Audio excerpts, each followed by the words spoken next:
it's a privilege to be able to talk to you, and thank you so much for giving us some time despite your busy schedule.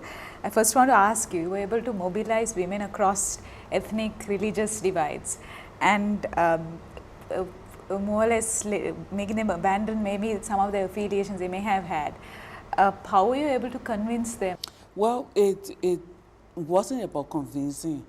The women of Liberia had gone through very perilous times. We'd been in war for 14 years. And I think one of the things we had at our advantage was war fatigue. People were really very tired of the destitute state that they were in. Having said that, it didn't mean that they were not still divided along political, ethnic, and religious line, because our conflict had similarities of all of the characteristics that I just mentioned. We came together as a group first and started by raising awareness that women had a role in the peace process. So we first had to convince them for 9 months, going from churches to markets to mosques. So it was a lot of legwork, that it's not just the men who bring war and the men who should make peace. You have a stake.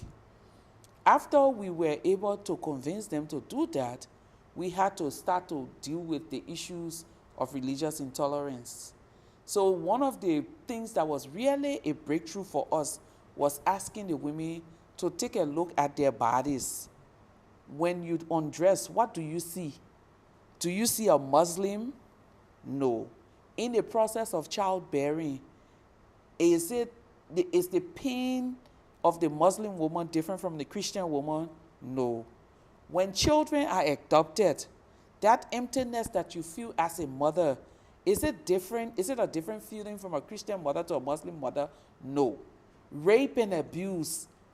And finally, we ask, does the bullet know a Christian from a Muslim? By the time we got to that point, there was an understanding that really we shouldn't be divided, because our situation is the same. And that was the rallying call. Does the bullet know the Christian from the Muslim? So now talking about Liberia's post-war scenario, coming from war that divided society and caused divisions between society, are there any sort of mechanisms in place to sort of heal those divisions, and what is your take on that? Well, we've tried a lot of the conventional ways, truth and reconciliation processes. We have series of instruments by the government on national reconciliation called the Liberia Reconciliation Initiative. There is a governance commission set up to look at issues of governance and how it's tended to. But all of those things that I've named, all of those political instruments, because that's how I will call them, I think what is of essence to our society is the ability of people to really sit back and say, we've gone through a lot and this is what we want to achieve. And if you go at the national level, they have these things that I don't see making any major impact, even though I'm a part of some of those processes. But I think the major impact that we see in terms of reconciliation is the community structures.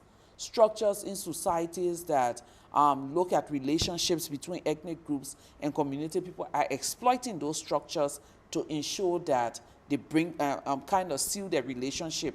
I did some county tours in Liberia, and some of the things that I see in some of the communities are women having clubs where they come together and put money together, their own kind of microfinance bank, and then they give to one woman who has been affected by the war so that she can build up her business and build a house. And then she, in turn, when she sells, sends some back, and then they put money back. So it's like in communities, they use these things as a means of coming together.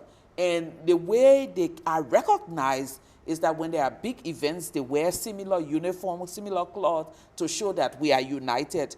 These are a group of women who used to be wives of former fighters from opposing sides, but today we've come together. So I believe that those are the structures in society that are really contributing to our rehabilitation and reconciliation processes. I don't see any impact with those political processes. It's all about politics. Okay. So in terms of contributing to that process, how important do you think it is to address the past? In terms of, say, for Liberia, for instance? I think there's no way, and I'm going to say this, there's no way that any nation can find peace with itself if they cover the ills of the past. What you may see is the silencing of the guns and the silencing of individuals, and I think it's just trying to reconsolidate and come back for another day. That's the first thing. The second thing is that no nation can find peace with itself if it fails to address issues of justice. That's the second part. During wars, as a matter of fact, things that bring about war are issues of the past, historical issues, issues of marginalizations, issues of different things are one of the main reasons, specifically in our context in Liberia, that brought the war. For 100+ years, indigenous people were marginalized by descendants of the free slaves. By the time the indigenous people took over, they decided to use military force and all kinds of force. And then the free slaves went and reconsolidated in the diaspora and brought back war. And for 14 years, we were killing each other back and forth. We are at a place now where we're asking ourselves, how do we sit down and address these historical issues of wrong? Not pointing finger, because pointing finger has led us nowhere. But how do we rewrite the history of Liberia that every ethnic group, every social group, every political group, and every religious group claim some responsibility for where we found ourselves? That's the first place we're at now. The second place is, how do we hold the perpetrators of violence, whether you contributed to the war by cash or you contributed by carrying guns? How do we ensure that justice is delivered? That's the second conversation. And we know that we are in a transition. Whilst we've celebrated 2 post-war democracy, we cannot progress or proceed as a nation if we do not address those issues of historical wrongs and the issues of justice. Okay. But for Liberia, like, some sense of justice was maybe delivered in the conviction of, or the process where Charles Taylor. Well, the good thing about Taylor's conviction was that it gave us some sense of peace, some sense of justice, but he wasn't sent to prison because of Liberia. Okay. It was his involvement with the war in Sierra Leone.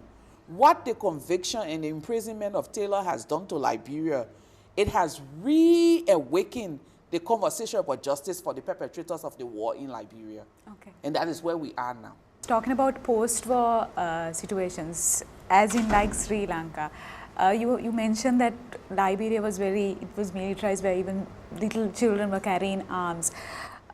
So how do you actually perceive the role of the military in politics? They did play a very influential role, and do they still continue to play that role? One of the things that the peace agreements in Liberia tend to, what it did was recognize the role of the military in the destruction of Liberia. But first, let me backtrack. Due to the 14-year civil war, the country had lost any sense of a national military. Everyone who made up of the military and paramilitary groups in Liberia from the beginning of the war went to different rebel groups according to their ethnic affiliation. So by the time we got to 2003, the country didn't really have a national army. Every group that came during our transition brought something that they recognized as their army.